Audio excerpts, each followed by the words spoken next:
অভিবাসন প্রত্যাশীদের জন্য ২০২৫ সালটি ছিল এক ভয়াবহ ও বেদনাদায়ক বছর।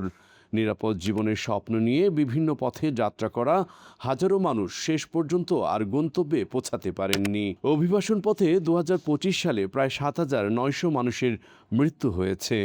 এছাড়া আরও ১,৫০০ জন নিখোঁজ রয়েছে এবং তারা মারা গেছেন বলে আশঙ্কা করা হচ্ছে। ২১ এপ্রিল মঙ্গলবার জাতিসংঘের অভিবাসন সংস্থা এ তথ্য জানিয়েছে।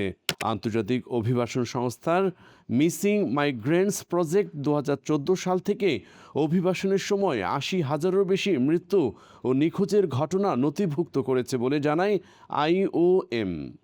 আইওএম আরও জানায়, এই সংখ্যা প্রকৃত ক্ষতিগ্রস্ত মানুষের সংখ্যার সর্বনিম্ন সীমা নির্দেশ করে। তবুও এই পরিসংখ্যান স্পষ্টভাবে তুলে ধরে যে অভিবাসীদের মৃত্যু বন্ধে জরুরি পদক্ষেপ নেওয়া প্রয়োজন।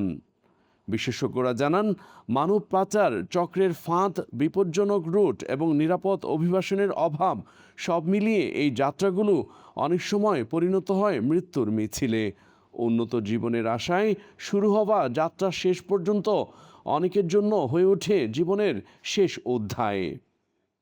Anandabazar international desk news.